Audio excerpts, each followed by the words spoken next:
MSW Media.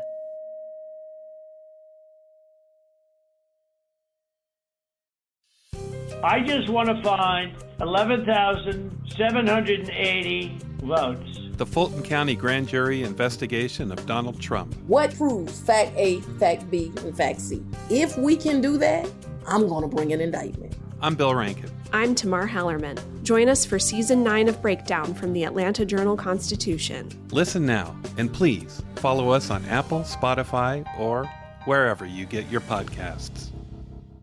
Today's episode of The Daily Beans is brought to you by our patrons. Our premium subscribers make the show possible, and in return, they get an ad-free feed, access to my personal show notes, the photos submitted in the good news, VIP meet and greet and pre-sale event tickets, invites to our private social media groups, and access to bonus content. Become a patron today at patreon.com/thedailybeans.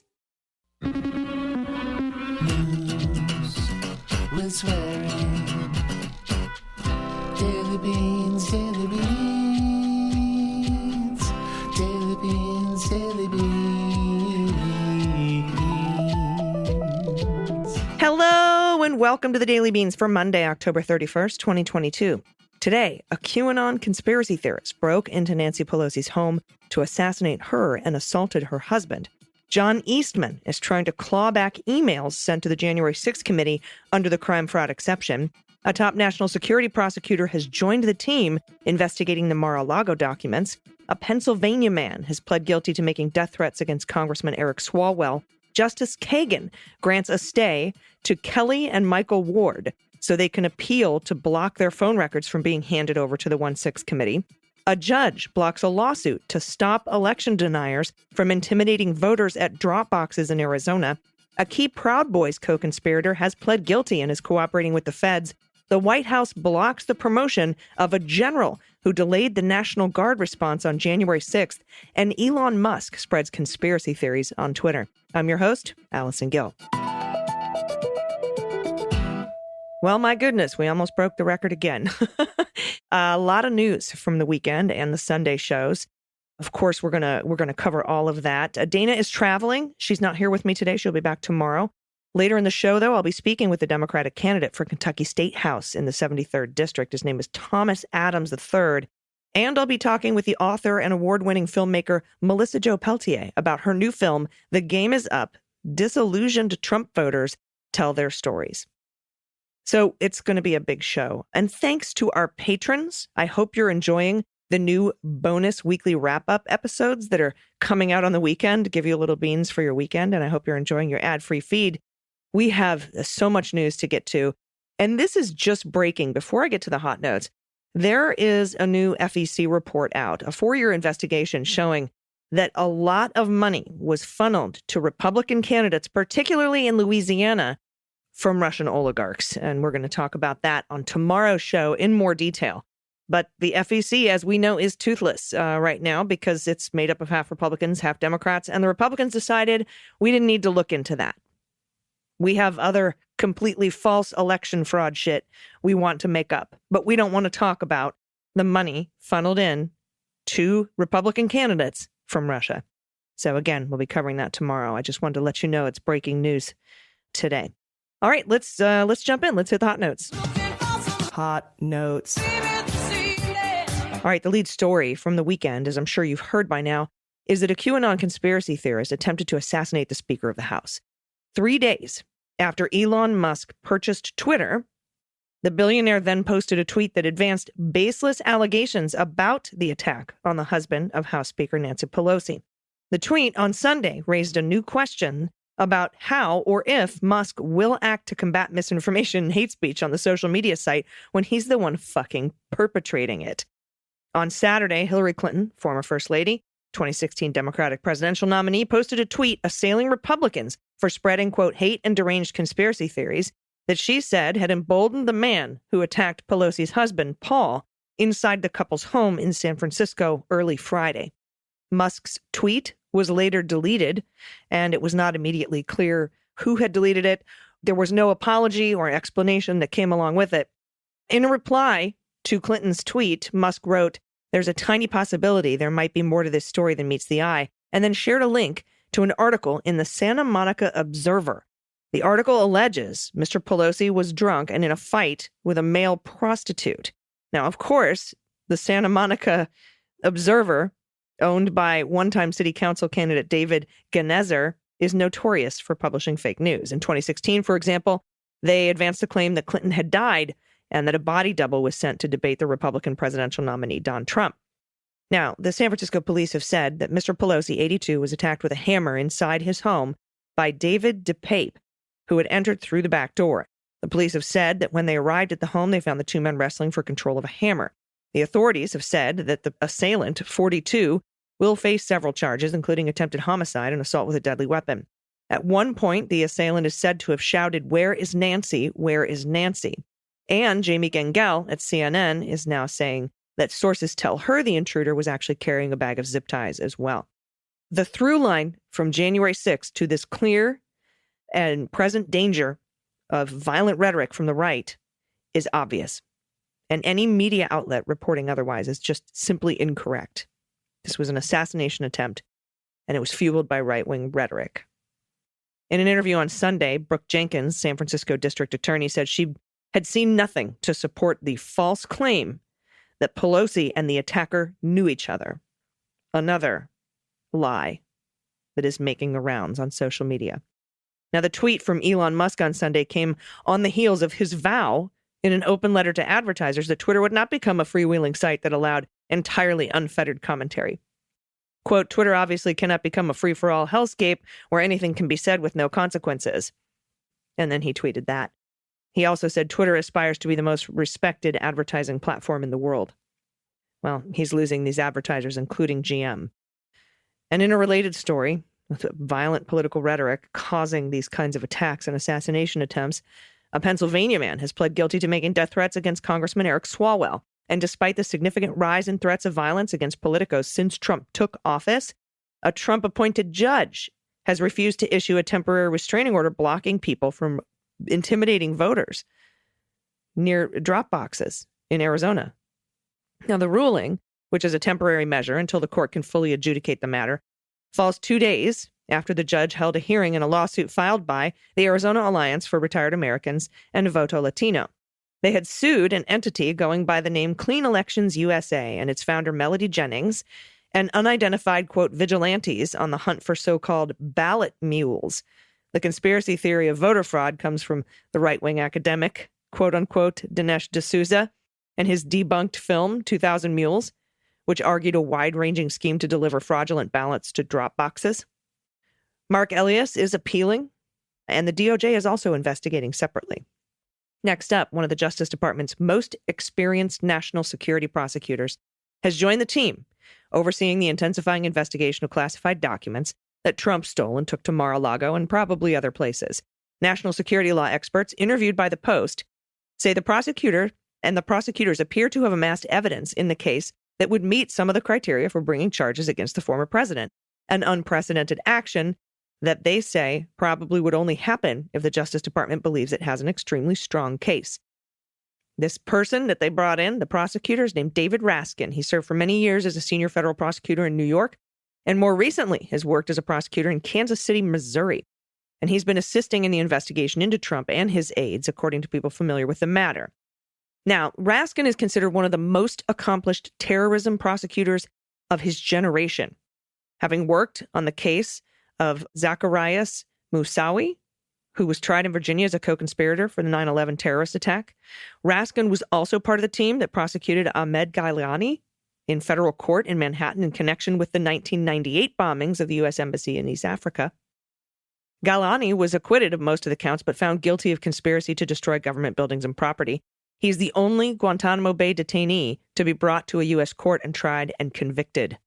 Both Moussaoui and Gailani received life sentences. Justice Department officials initially contacted Raskin to consult on the criminal investigation into the January 6, 2021 assault on the Capitol, but his role has shifted to focus more on the investigation involving the former president's possession and potential mishandling of classified documents.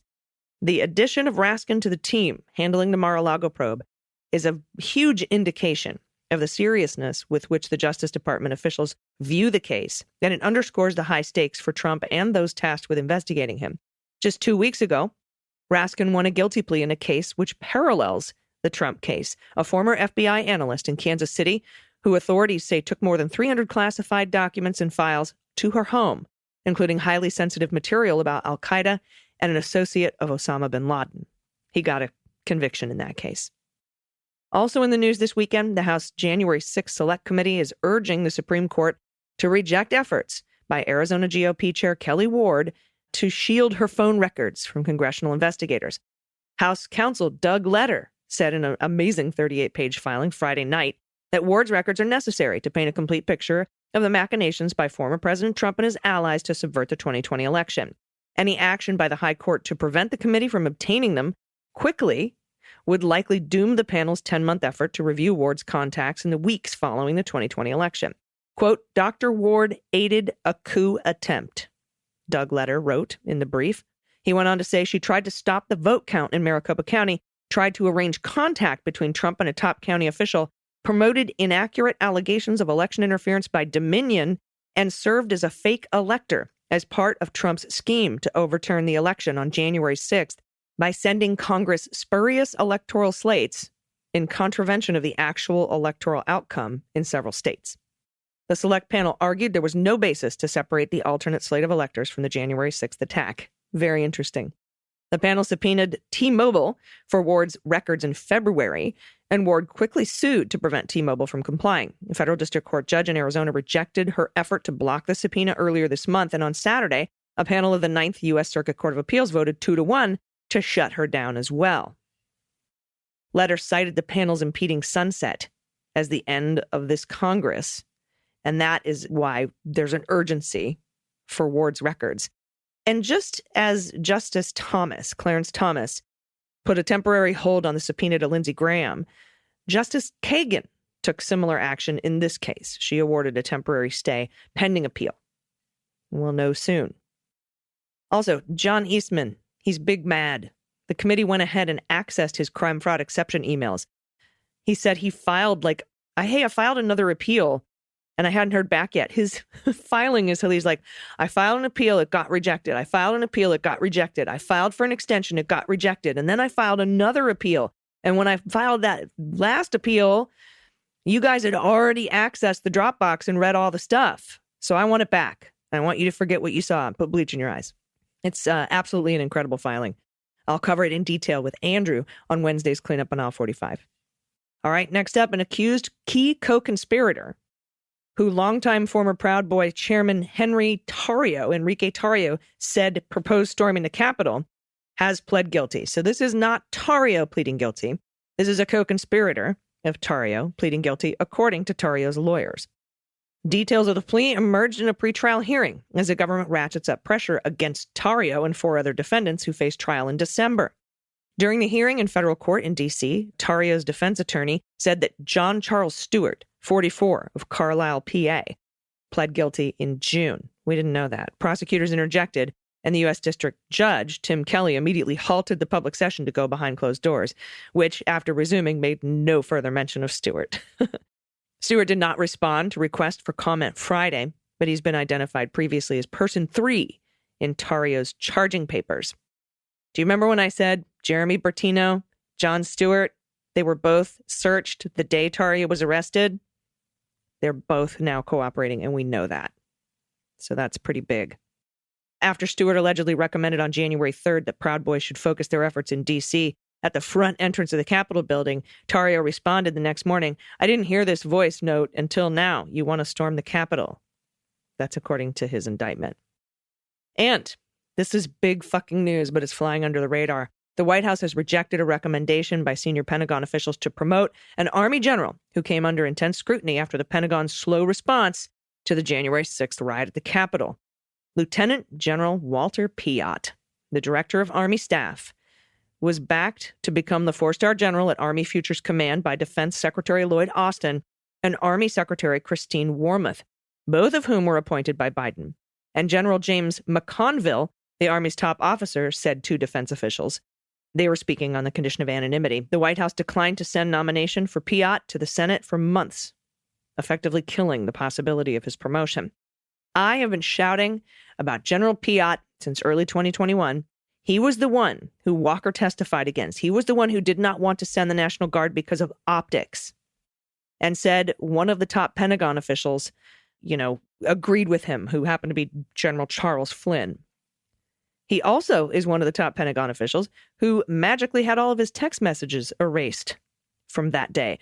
We knew about the Secret Service and all those erased text messages, but do you remember that little blip of a story that said top Pentagon officials also are missing a bunch of text messages from that day? I am convinced he was part of a plot to allow the attack on the Capitol to continue, possibly so that Trump could go there and declare, invoke the Insurrection Act. But he was there on that phone call along with General Flynn. And I think him and Chris Miller and the Secretary of the Army, McCarthy, are all in on this, along with Sund, if you remember that guy. That's just an absolutely stunning story. And they have been holding on to his promotion for months. I don't think he's going to get it. He shouldn't. He should actually be court-martialed. All right, we'll be right back with Thomas Adams III and Melissa Jo Peltier. You don't want to miss these interviews. Stay with us. After these messages, we'll be right back. Hey, everybody, it's AG, and I just wanted to take a second to thank our patrons and tell you about a new weekly wrap-up bonus episode that I'll be recording, a full bonus episode that comes out on the weekends, and it'll be for patrons. I know a lot of people have said, man, I miss my beans on the weekends. Well, now we're going to have a weekly wrap-up episode. And for as little as $3 a month, patrons get the ad-free premium feed. They get access to the new weekend Daily Beans weekly wrap-up episode, pre-sale tickets for live shows, invites to meetups and meet and greets with the hosts, access to our private social media groups. You get links to our bi-monthly happy hour Q&A on Zoom, plus a whole host of merch, including stickers, mugs, and t-shirts for signing up. And if you can't afford a membership, we have had over 1,000 patrons donate a 1-year subscription to those who can't swing it. For just $36 a year, you can donate a premium feed to someone in need. And you can also sign up for that program if you want to get on the list to receive one, or if you want to donate one, just do that at dailybeanspod.com and look for Patrons Helping Patrons. For more information on becoming a premium subscriber, head to patreon.com/thedailybeans or search for us on Supercast. And thanks so much to all those who make the show possible. Hi, everybody. It's AG from the Daily Beans. Hey, this is Kimberly Johnson, host of the Start Me Up podcast. Hi, it's Frangela from The Final Word and Idiot of the Week podcast. Hi, this is Jody Hamilton of the From the Bunker podcast. Hi, it's Mariah and Steve from How We Win. And we are joining forces to support the How We Win Fund. The midterms are coming, and the best way we can fight back against the Republicans is to support Democrats in key battleground states.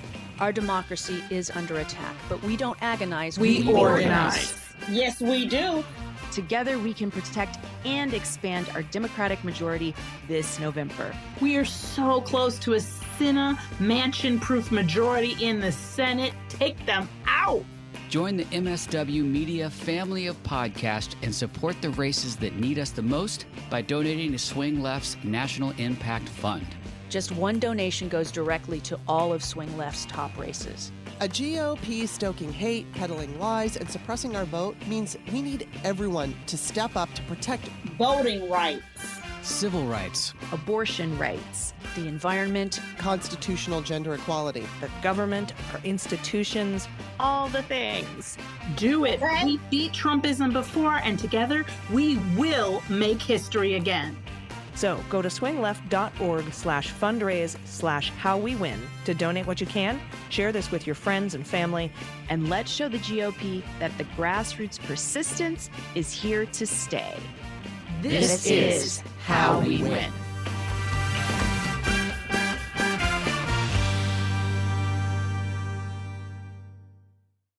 Everybody, welcome back.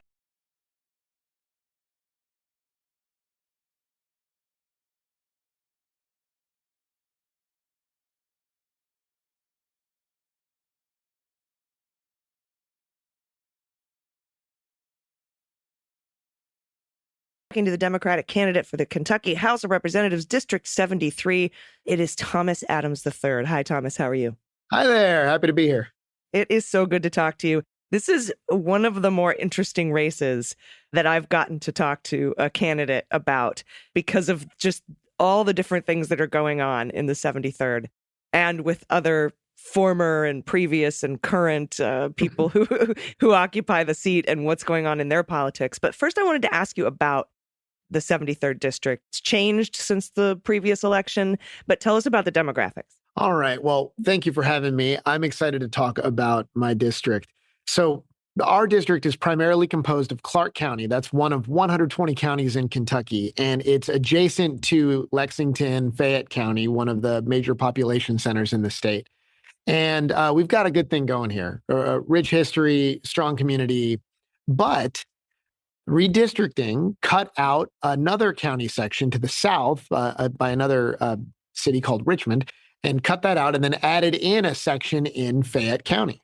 So we have an entire new section for this district, and that's actually due to the redistricting caused by the folks in power who are targeting specifically Democratic women in office. And there are many examples of that in our state, which just puts us on the map in terms of importance. We really do need to work hard to win this seat. But we have an interesting combination of urban/ex-urban suburban districts that go all the way to rural precincts. And we have sweeping horse farms and riverfront property, as well as tightly packed city dwellings and small town dwellings as well. And so it's a really fascinating district, and I'm happy to be running to represent it. Yeah, it's got a really interesting history.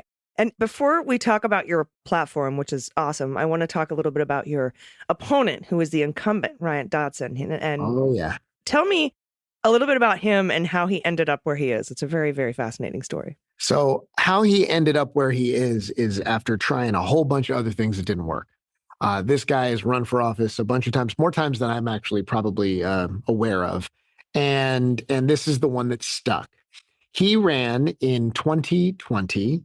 This is as a Republican. He ran as a Democrat years before, and there are a lot of funny stories about that. He actually ran back then on education and healthcare, which is really interesting compared to how he stands on those now. But now he ran as a Republican against the incumbent, who was a well-respected man in our community and a lifelong Republican. He ran against him. It got dirty. In fact, he ran an ad that I recently reshared. I found and reshared on Twitter. It made a lot of people upset. When you're a representative, you take pictures with folks and you go talk to people. That's your job as a representative. Well, our former representative did just that. Some of the people in that picture were Democrats. That picture was then shared as a mailer to target this lifelong Republican as a closet liberal Nancy Pelosi lover. And it turns out that strategy worked for my current opponent, because he won in our county by 2 votes. 2 votes. By 2 votes. So yeah. your vote counts. So it really does. And we only had across the state 19% turnout during our primary. Yes, your vote counts. We're hoping for a heck of a lot more people to come out during the general. But after that, the person who lost and the people that supported him in the primary actually supported a write-in candidate for the general to challenge him on the Republican side of things. And she got a record number of votes for our area, bringing in an admirable showing. She did not win, and we haven't had a serious Democratic candidate in quite some time. And so my opponent, Ryan Dotson, coasted into office. And now what makes this even more interesting is that those 2 people that I just mentioned, one's named Les Yates and the other is Jada Brady.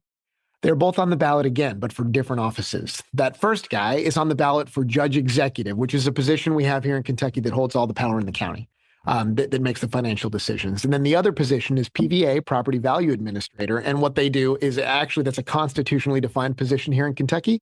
And it's pretty important stuff. But those 2 people are on the ballot again, and there's a lot of bad blood. And so I can't walk down the street, walk into the grocery store, check out while I'm purchasing something from a business or having breakfast in the morning without people who are on the Republican side of things telling me something terrible about my opponent. And it's a wild ride. And so I'm hoping to make this interesting, because we have a candidate here that can run a positive campaign right here with me against a guy with negatives that are off the charts. And that doesn't even include people's opinions about his policy positions. So it's wild right now. And so we're looking to shake things up. Yeah, and let's talk about those policy positions, because you are running on, the awesome agenda: LGBTQIA plus rights, racial reproductive justice, disability rights, voting, but Ryan is like the pro-life caucus, right? He's like taking rights away from women and stuff. So talk about some of the main differences between you and your opponent here. So one thing I want to make clear is that we are going to win on every single issue. We're not afraid to talk about anything. And I know that it's Kentucky, and I know that some things are a little bit different here. We can't, some people aren't comfortable speaking about things, but that doesn't mean that they're not going to be prepared to have that discussion if we handle it correctly and carefully. And so there are a lot of really caring people in Kentucky. And what my opponent, Ryan Dotson, is doing, Pastor Ryan Dotson, is very good about talking about conservative issues. And he actually, the one time that he was willing to appear with me for just a couple of questions and answers, 2 minutes, 1 minute, 1 minute, 1 minute, no debate. He won't debate me. He made it very clear that all of his endorsements are from conservative organizations. He only seeks to represent conservative people in the state. He is not even attempting to represent people that don't match up with his mindset or his purported value system. And that's just not the way to do your job. You should at least try to represent the people that don't agree with you. And so that's my main beef with him. But let's talk about his positions. Here in Kentucky, one of the things that's driving the news right now is that we have a pretty extreme abortion ban. Now, if we had enshrined protections that coincided with Roe into our state law beforehand, after Roe went down, we wouldn't be in the position that we are. But our state legislature passed a pretty extreme abortion ban and had on many occasions opportunities to add an amendment, clean amendments that would have offered exceptions in various situations. And my opponent voted no on all of them. And so we find ourselves in, as we are probably aware, because we're hearing it from everywhere, a very complicated situation for people to seek even traditional forms of medical health care. Science-backed medicine is bumping up against this stupid legislation, and it's happening every single day. So we have that. We have a guy in Ryan Dotson who pre-filed legislation to impeach our governor, who is one of the most popular governors in the country. He's doing a bang-up job. He's a great guy. And so he's on the wrong side of that. This is the guy that was against mask mandates and vaccines and all of those things. But he also pre-filed legislation to target our transgender community, and specifically our transgender children. And it was so terrible that over time, all of the edits to that piece of legislation eventually stripped the enforcement provision because it wasn't even going to be able to be enforced. It was just blatantly hateful. They passed it anyway and overturned the governor's veto. Yeah, remember? Yeah, we're in a super duper majority situation here. And so I'm running to be a member of the super minority to fight back against things like these because I still won't be quiet. So he's pushed for they cut SNAP benefits just to stick it to the governor. They voted to turn down federal money that was going to our Kentuckians who needed it the most. They took money out of public schools and sent it over to private schools. They politicized librarians. And even on the flip side, you would think that a conservative person would want to keep parents involved in the education process. They removed parents from the site-based decision-making councils at schools. So he's on the wrong side of pretty much everything across the board. And he's had an opportunity to bring ideas to the table. He's been around for 2 years, and the things that he has brought to the table are pretty darn bad. And so across the board, we are going to be fighting back against every one of the things that he has pushed for. And I just, it's going to be a completely different agenda with me in there. And, let's talk about how you're situated, where your background and what has prepared you for this job to serve the Kentuckians in your district. Sure. Thanks for asking. I'm a teacher. I'm actually in my classroom right now. And I was going to ask about the gray painted cinder blocks. I was sorry. like, there is a beautiful green field out this window, but the lighting makes it difficult. It's actually the beautiful sweeping hills of Kentucky are right out this window. Nice. I'm a teacher, longtime teacher, lifetime learner. I have been studying, practicing, loving communication, rhetoric, public speaking, debate, argumentation, democracy for as long as I can remember. And I'll it just kills me that I've been teaching debate and loving it and studying it in graduate school. And then I get into the political world. It's my first time running and I don't get to debate. It's killing. But I'm a teacher. Okay. I love education. My teachers have been the most important people in my life without exception. And I am including my closest family members in this in this group. My teachers are just the best. And there's a reason why I am the person that I am, and it's them. So I will be defending public schools that are currently under attack, that have been under attack for a long time, but are specifically under attack through this current iteration of the supermajority. And I'm going to fight back. Right now, today, our governor came out with a plan to increase wages for teachers, to increase wages for everybody who works at public schools, 5% across the board, in addition to some other plans. Yeah, and I just want to remind everyone that you have a Democratic governor in Kentucky, Andy Beshear. Oh, yeah. Andy Beshear. He is amazing. Governor Andy Beshear is amazing. And he just came out with this plan, and I am so excited to go push for it because now we have some tangible policy items that are on the table. And I challenge anybody to be against them because another thing that my opponent did is he voted to give himself a raise. By the way, he hates big government until it's about giving him more money. But then he gave himself a raise without guaranteeing a raise for teachers. And they had an option to put that in. So just kills me. Kentucky lags behind all of our neighboring states. We're making as much money now for starting teachers as all of our neighboring states were making 15, 20 years ago. It's terrible. So I'm a teacher. I'm also a member of a world-class search and rescue team, Wolfe County Search and Rescue. You look us up. We're awesome. I'm very, very happy to know these people. And everybody on the team it's like they're a superhero of some kind. They all have special abilities and they're experts in different fields. It's such a diverse set of backgrounds for an all-volunteer team that's completely funded by grants and donations. But we just brought another 10 people into the club of wilderness first responders, which is a certification you can get to serve. And we just announced that. I'm happy to know them, and I've learned so many valuable skills. Additionally, I'm a volunteer. If somebody needs help, I step up. That's what I do. I was doing it before. It's not just campaign season helping and looking good on camera. It's what I do. It's how I was raised, and it's how I live my life. And so I am out here serving my community. And can you imagine that my opponent, who's a pastor for 25 years, and he likes to talk about that, about serving his community, but everywhere I go, I meet people who have not met this man. I meet people who have not had him in their building for whatever service you might imagine in the community that is out there actually serving the people. These people don't know him. Well, he's not there for them. Yeah. He's there for himself. That's right. And we just see evidence all the time of that. You're right. You're right. So I'm a teacher, search and rescue, volunteer. I run every single day. I just passed my 4-year mark of running every single day. And so I like to use this because it is my commitment to doing something hard every single day. And I have the energy to do this every single day, working for my fellow Kentuckians. And I, without exception, am willing to say that I will represent everybody. I said this to my opponent directly. I said, I will be a better representative to you, sir, than you have been to me. And that's not a burn. That's just how it is. And so I'm an only child. I live with my partner here in Kentucky, and we are active in our community in every way that we possibly can be. But my daily life reflects my commitment to my community. And I mentioned the running, but I run with a group called the Running Start on 1 or 2 of the days a week. And that's a group that is going through a substance abuse program so that they can have something that they can tie a goal to as they seek treatment and recovery. And it turns out we're actually seeing very high success rates, right? So I put my money where my mouth is. I put my actions where my heart is. And that's why I'm a better representative already, even though I'm not in office. Wow. Every day you run for 4 years. Every day. I ran every day in September.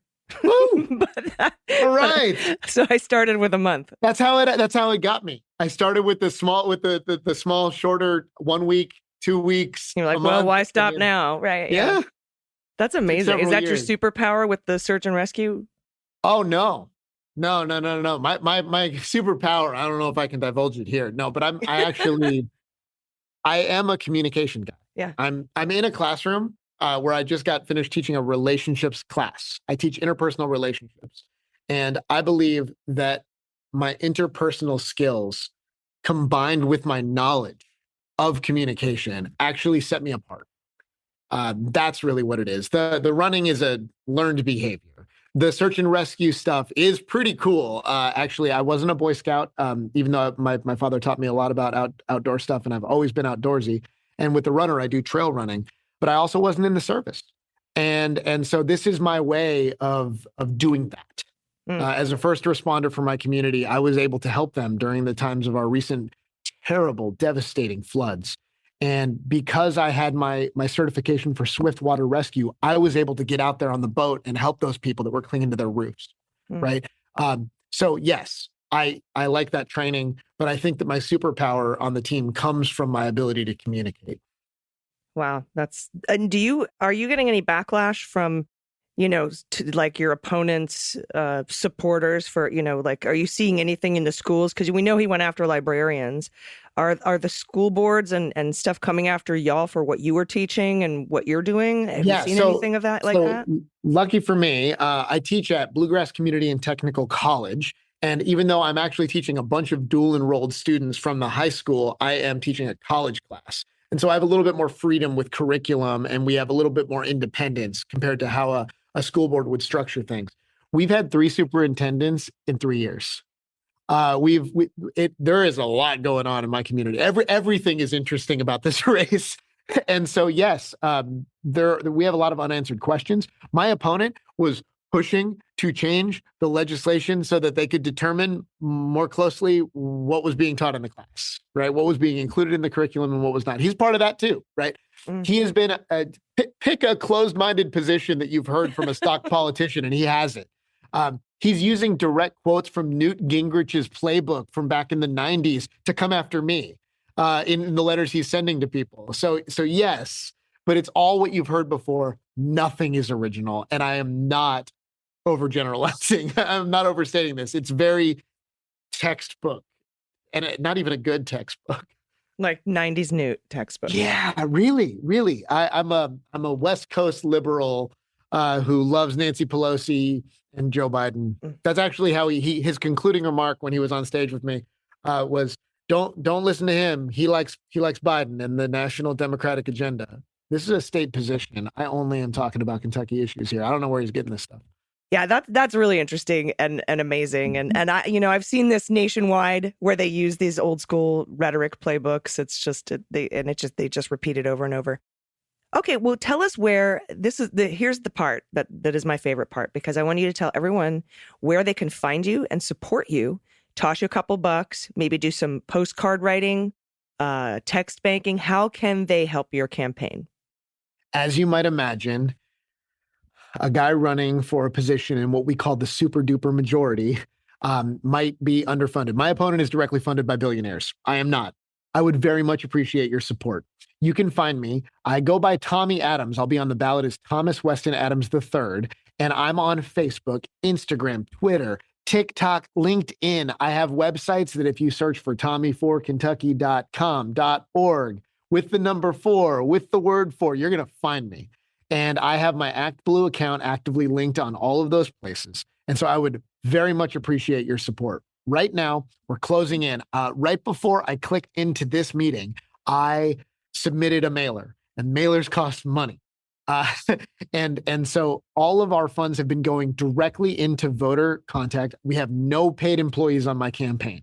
We have nobody has taken any money from it. We haven't paid anybody back for anything. We are putting everything into direct voter contact. I just got our door hangers printed. We're going to do it as a running event. We're going to have people running around putting door hangers on for those final 3 days before early voting starts. By the way, we have the shortest period of early voting in the country.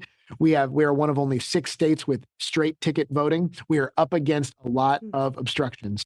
They just changed the law so that you have to drive an hour to get your ID card at these regional centers. Everything has been placed in the way of expanding democracy. Here in Clark County, we have a candidate who is on the ballot for county clerk who is actively advocating for even less voting, right? Democracy is under attack, and we need help. I am not the only great candidate running in Kentucky, but there are far too few of us.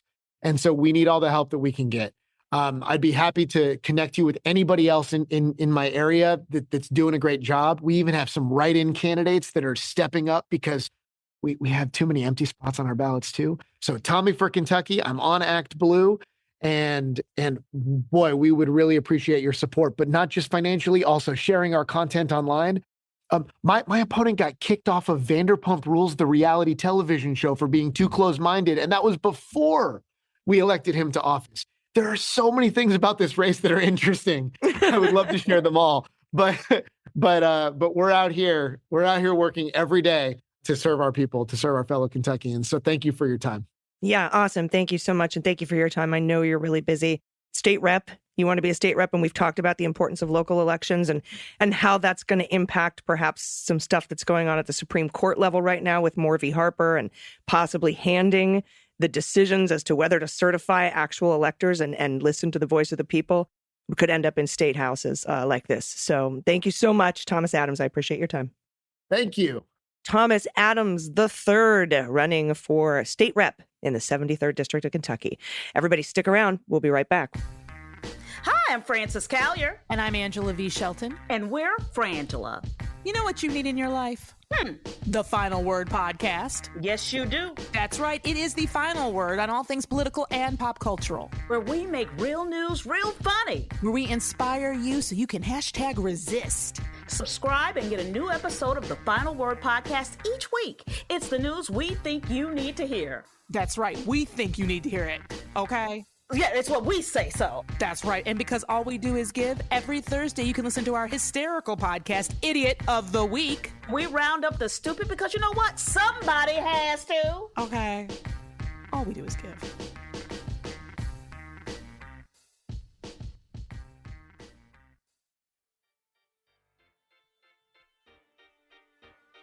Are you struggling with the political upheaval of the current moment? Maybe you're trying to figure out how to keep going and fight for a better world. Well, starting in October, we're bringing you a brand new podcast made for the here and now. It's called Living Through It with ECM, a podcast for interesting times. Hosted by me, Elizabeth Croneiss McLaughlin, a renowned activist and leadership expert, Living Through It hosts weekly interviews with guests who are changing the world from the ground up. We're offering you advice on how to continue working toward a better future in the face of burnout and exhaustion. And our aim is to inspire you, create hope, and share a collective vision for a more just and equitable future. I hope you'll join us on Living Through It with ECM, a podcast for interesting times.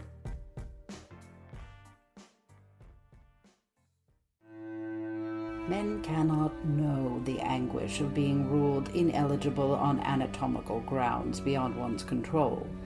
Slaves can perhaps understand, eunuchs too, and perhaps even those doomed nobles like the deposed Emperor Romanos Diogenes, whose eyes have been put out, but not men. This podcast is brought to you by Empress, The Secret History of Anna Kay, the new book by Greg Olear, now available on Amazon. If the truth is ever to be told, I am the only one left to tell it, and tell it I must. Hey, everybody. Welcome back. I'm happy to be joined today by the first time. I'm so excited to meet her. She's an author and an award-winning filmmaker. She's won 2 Emmys for her work in news and documentaries, and recently did an interview with Greg Olear on the show Prevail. Please welcome Melissa Jo Peltier. Hi, Melissa. Hello. How are you today? Good. Is it Melissa or Melissa Jo? Melissa. All right, great. Well, it's so great to talk to you because right now your 2020 film, which is called The Game Is Up, Disillusioned Trump Voters Tell Their Stories, it's up on Amazon right now and everyone can watch it. Can you tell us a little bit about this film, what inspired you to make it, and what folks can expect when they watch it? Well, I got my motivation for this. I mean, as I'm sure all your listeners have felt, and you probably too, once Trump was elected, it was incredibly frustrating not to be able to do something. You know, I'm not a lawyer, I'm not a data person, but I have, 30 years of filmmaking experience. And I wanted to use my skills. It's like, what are my skills for if I can't use them now? And I was watching Joe Walsh on Twitter, and he actually kind of like comes around in real time on Twitter. And from like middle of early 2017, maybe middle of 2017 to July 2018, when he just says no more Trump. And it was just fascinating to watch in real time because he was very transparent about his feelings. He was like, well, wait a minute, he shouldn't be attacking the FBI. Well, wait a minute. Why are we doing this? And he basically, Joe bought the old Tea Party and Republican, all their agenda, there's, stated agenda. He really bought it. He's a guy he's got a lot of integrity. And when he saw that the Republican Party had suddenly just abandoned all that for Trump, he got upset. And I thought, I was wrong, but I thought, well, he'll be like a canary in the coal mine and the whole party will go that way. But of course, they didn't. But I just thought there's got to be more people like him out there. And I thought watching him do this, maybe people who have doubts privately would feel like they could be given permission to change their minds if they saw others that they related to and heard how they changed their mind and why. So that's what I set out to do. And I can do anything but raise money. I'm terrible at raising money. So I was putting off even like trying to do this. And Mary Carey Craven, who is our producer, she talked me into doing it. And so the two of us just dove in, and we didn't have very much money at all. We raised some money through the PAC, and then I put some of our own money into it. But it was a labor of love for so many people who worked on it. And we had volunteers who were researching, and we, who never done anything like that before. And we just had a lot of people from all around the country who just decided to help and work for either pennies on the dollar or nothing. And thank God they did, because we wouldn't have finished otherwise. But we finished the film actually not in 2020. We finished it in 2021 spring. And we did actually have a cameraman on the ground during the insurrection. Wow. And I think that, one of the most common questions I get as a podcaster from listeners is, I have a Trump supporter in my family, or I have a Trump supporter or Trump supporters in my life. How do I even approach a conversation with them? And I think that that's where this film comes into play, because it talks about the tactics that Trump used to get elected, but also what it took for former supporters of Donald Trump to change their minds. And I think it kind of gives some insight to folks on how to approach those conversations, what subjects made these Trump voters disillusioned, and how they can begin to have those conversations with people close to them that still support Trump in their own lives. Did you find that? Have you heard from folks who found it so helpful in that arena? I haven't heard a success story from the film yet, which I think is partly because the film isn't really well known yet, which thank you for letting me talk about it. But that's the idea, is to sit down with your MAGA person. And I think it's not really aimed at the hardcore people who believe the earth is flat. It's aimed at your neighbor who took down all their signs and they don't wear the t-shirt anymore, but in a conversation they'll defend them. So they're not groupies, they're not in the cult, but they still believe, they still watch Fox News, they still believe all that. So my thought is, you sit down with them, let them watch the documentary, just ask them just to watch it, and then just start a conversation afterward and listen to what they have to say. And I think the biggest thing, that and David Weitzman even said this, one of the things that you do wrong with Trumpers is you say, you try to change them. And that makes them even more defensive and even more ingrained. And I think when you ask questions about how they came to certain beliefs and how, what they saw, and you keep asking questions, you get to the bottom of the talking points, and then you start getting to real feelings and real thought. And maybe you can correct some information. That's what happened with David Weitzman. Sarah O'Connell, who's a YouTube personality in London, started sending him kind of like primary source things to read.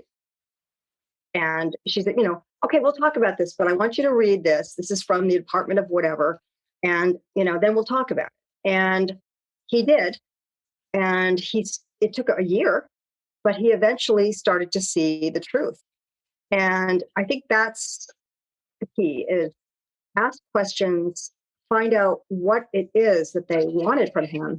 One of the best ways to get through to people is to sit down. This is a great film to start the conversation, because it's very difficult not to like all the people in the film and not to identify with them. And they all had very different reasons for voting for Trump, and they all had very different reasons for leaving. Some overlap in the leaving, but they, these are just ordinary people who had high hopes for him and were disappointed because they actually did watch the facts or somebody helped them see the facts. So if you sit down and you ask questions and you just get to the bottom of the talking point answers, then you can get down to a real dialogue. And I don't think judging them, if you want to talk to them that way, judging them is not right. Don't tell them they're in a cult. Anyone who's told they're in a cult will get deeper into the cult. Just ask them questions and try to provide them with real information. What was I just reading? I just read something where, it was an article about a lawyer who's defending January 6 people who tried to get them to read a little bit of history and read some stuff. These aren't people who attacked the cops. These are just, she wouldn't defend them. And she said, people would tell her that no, one of her clients said, when the Constitution was ratified in 1776, and she said, well, actually, it wasn't ratified till 1789. And he said, no, that's wrong. I've done my own research. So you have an issue with that.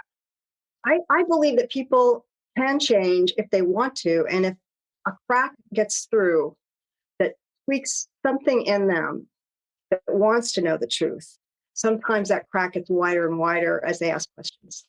Yeah, it's really fascinating, the behavior. I know I've talked to Dr. Hassan about how to approach people and start conversations. And I think it's truly fascinating. I think that, there's also something to be said for the way that we sell change in any environment. Yeah. Mm-hmm. I know I've taken a million leadership seminars that talk about selling change. And I think that there's some keys in there as well. And I see that popping up in some of these, in these disillusioned Trump voters. So the film is on Amazon right now. It's called The Game Is Up. Disillusioned Trump Voters Tell Their Stories. I want to encourage everybody to watch it and then leave a review and then see if you can have a conversation with somebody that you might know that is a Trump supporter or perhaps a disillusioned Trump supporter to see what they think. Show them the documentary and then come back and leave another review, because what I want to see is how it has practical applications in the real world with real conversations with the people in our own lives. I think that would be a very fascinating way to look at it. So Amazon, everybody watch it and leave a review and then show it to someone in your life and then leave another review to let the filmmakers and let Melissa know how that conversation went. I think that would be an interesting study. And you know what? If there's any PhD candidates out there, that would be a fascinating dissertation. It's true. That's true. I would love to know if it really actually could have an effect. That was my goal. And I'm a big believer in soft persuasion, not hammering it down somebody's throat, but letting them empathize and listen and try to, at the very least, and one thing that has come out of this, and I've read this in some of the reviews, but I've heard this from many people, is that they said that they won't look at Trump voters the same way again because they had judged them all, painted them all with one brush. They're all racists. They're all, white supremacists. They're all anti-immigrant. And that wasn't the case at all. And especially in 2016. People in 2016 who voted for Trump they all had their individual reasons from their personal lives. And that's really why they did it. And at the time, those reasons seemed very good for them. And there are people, obviously, who still think that. But I think that if